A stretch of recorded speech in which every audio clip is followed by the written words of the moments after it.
Madame. Monsieur. Avez-vous un style, Monsieur Lagerfeld? You're the caterers. How much do I owe you? $15 million. You have 24 hours. Then we've got to visit your daughter and then your mother. From Eva Longoria's latest family dramedy to a Karl Lagerfeld biopic to the third season of the restaurant drama The Bear, this month is stacked with high-profile TV shows.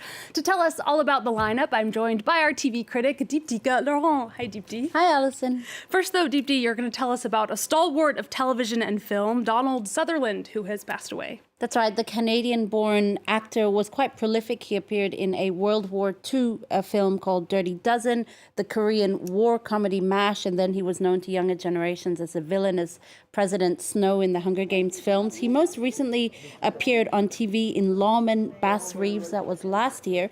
He also won an Emmy in 1996 for his role on Citizen X, and he also won an honorary Oscar back in 2017. Such an incredible actor, both in TV and film. And Sutherland was also honored in 2013 at the Monte-Carlo Festival of Television. Now, the 2024 edition of that festival has just finished up. That's right. And there were three main actors and actresses who were honored this year. Simone Ashley, the actress from Sex Education and Bridgerton, who was honored with the International Nymph Award for the Most Promising Talent. Olivier Marchal, the French director and actor, won the honorary Golden Nymph. That's for contribution to the arts, and he's actually a former police officer turned actor-director. His next film called Bastion 36 is coming out on Netflix with Victor Belmondo. And Morgan Freeman won the Crystal Nymph. That's really the award honoring his career. He was actually present at the festival for The Grey House. That's a new historical series that he executive produced with Kevin Costner and Laurie McCreary. It's a Civil War era drama about a mother, daughter, and former enslaved black woman credited with helping end the American Civil War. It's actually based on a true story, Alison. Oh, wow, that sounds like a promising one. Let's hear then from Morgan Freeman. I guess maybe there is a sense of responsibility, particularly when we're telling stories like this. All of that, if you're going to tell historical stories, you have an obligation. And that obligation is as much of the truth as you can find. So, Alison, of course, the festival gave out a lot of awards. Night Therapy, that's this Israeli family drama about a grieving psychologist, picked up the special jury prize for the actress Shira Haas. The Gathering, that's an elite British gymnastics thriller, won Best Series, Best Actress for Eva Morgan, and Best Actor for Warren Brown.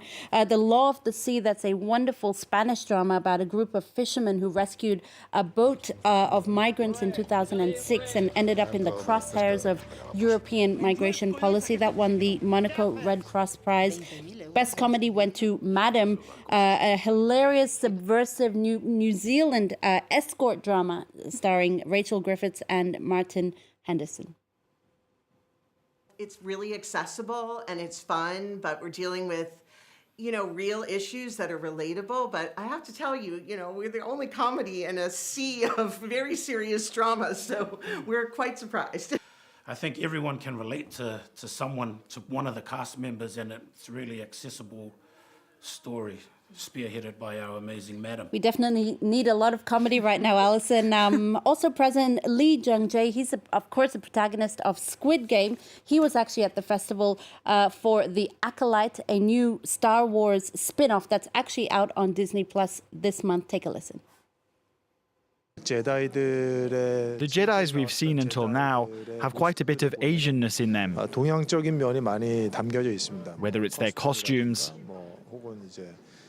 their action choreography, or even their philosophy, there have been little sparks of Asianness throughout. And so, I wanted to make an effort to show a more Asian side too. All right, Lee Jung-jae talking about the latest Star Wars spin-off. That's from Disney Plus. And speaking of Disney Plus, Dheepthi, their other big release of the month is Becoming Karl Lagerfeld. That is a fashion drama about the late German designer, which premiered at another television festival, Cannes series. That's right, Cannes series back in April. Perfect timing, too, that this series comes out this month, just before Men's Fashion Week. Right now, Haute Couture next week. And this series takes us to the hedonistic 1970s Europe. It stars Spanish-born German actor Daniel Brühl, who you might recognize from famously Goodbye Lenin, but also All Quiet on the Western Front. So he plays Karl Lagerfeld before, really when he was beginning his career. It's really an origin story in that sense. It really looks at the early beginnings of his career. All right, well, let's take a look at Becoming Karl Lagerfeld. Je pense que vous êtes un génie et que vous allez devenir le plus grand couturier du monde. Si je te nomme directeur artistique, tu entres en compétition avec Yves Saint Laurent, tu donnes tout ce que tu as. Jacques, on ne présente pas le fameux Pierre Berger, main de fer sans gants de velours. C'est faux. C'est toi qui as eu raison de choisir le prêt-à-porter. Moi, je suis esclave de la renommée. Alison, this is really a sumptuous and at times poetic, gorgeous look back at the 1970s. Karl Lagerfeld in the series was not yet the eccentric designer that we knew him to be. It's really the emergence of his personality, of this very unusual man. He had this unwavering self-belief, self-discipline. You see that in some of the early episodes. He never drank, he never smoked, almost a control freak. And of course, it's also that video showed this bitter rivalry that he had with Yves Saint Laurent, and you really get the feeling Karl Lagerfeld was very much an outsider looking in on this Parisian society that he so badly wanted to be part of. And it's a very flattering portrayal of the German designer, who was at times quite controversial. On the other hand, there was a few glaring errors. We talked about this. Daniel Brühl, the actor who plays Karl Lagerfeld, is left-handed, whereas Karl Lagerfeld was right-handed. And you can see that there are some anomalies. I mean, it's a detail, but I think if you're going to do a biopic about someone, you should really be very careful about some of those details. Yeah, I absolutely agree. You think they could get it right. I'm curious to see if his famous cat Choupette makes an appearance. Maybe I'll watch it for that. Next, Dheepthi, Eva Longoria is part of a new show on Apple TV+. It's called Land of Women. It's a comedy drama about 3 generations of women who are on the run. That's right. A very intriguing premise. She plays a New York socialite whose life is really turned upside down when she discovers that her husband owes a lot of money to some very violent debt collectors. He disappears, and then she's forced to go on the run when her mother and daughter are also threatened. So she takes him to her mother's hometown of La Muga in Spain, where they really get a chance to rediscover each other, these 3 generations of women. Take a look. Mamá, vamos de excursión a tu pueblo en España. ¿A la muga? Hey! Mom? What are you doing here? Girls trip! A mí no me digas nada, es cosa de tu madre. Who are you talking to? Just texting Dad. Put his phone is off. This is a girls trip, no phones. Give it to me, Mom. Stop. Give me the phone! ¿Tú sabes cuánta gente depende de esto? ¡Todo un viñedo a la basura! Perdón, es que no te he visto. ¿Que no me has visto? ¡Es un tractor! This is probably my first proper return to television, and in Spanish. It's my first time acting in Spanish. If you like Desperate Housewives, you're going to love Land of Women because it's the same tone. It's a dramedy. It's very funny, but it also has a mystery and some drama. It's about 3 generations of women, my mother, myself, and my daughter, and we have to flee New York suddenly in the pilot and go to the hometown of my mother in Spain. I barely speak Spanish, and my daughter's like, why are we here? And I can't tell them why, and it's just a lot of situation for comedy of like us being a fish out of water. So Dheepthi, as she says, this is a dramedy, but it also looks like a bit of a romance. It is. There are maybe hints of some romances to come in that trailer there. I can't give too much away because at the time of taping our show, Alison, there is an embargo on reviews. What I can say is it is a dark comedy.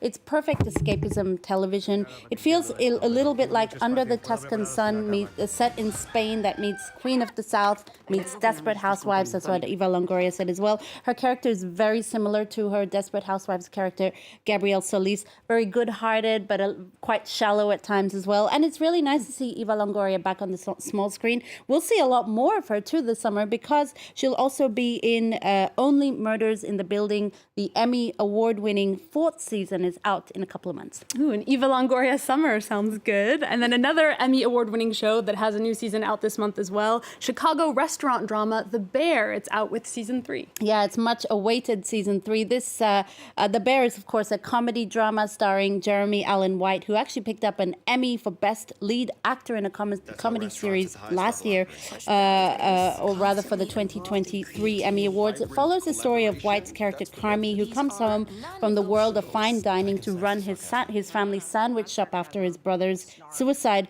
Season 2 ended with Carmi transforming that family sandwich shop into a fine dining establishment. He went through some personal troubles and somehow ended up getting stuck in a walk-in refrigerator. Season 3 picks up from there, Alison. I have been meaning to watch The Bear. Maybe this is the time to get into it. So much to watch and so little time. Dheepthi, thank you so much for all of those wonderful recommendations. We're going to leave you with a show that's also on my watch list, the 2nd season of Game of Thrones prequel House of the Dragon. It started releasing episodes this week and is described as darker than the first. Thanks to all of you for watching, and remember there's news coming up on France 24 right after this. The enemy without may be fought with swords. The enemy within is more insidious.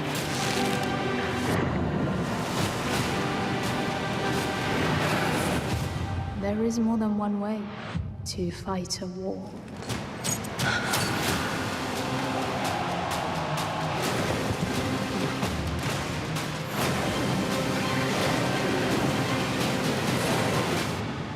War is coming.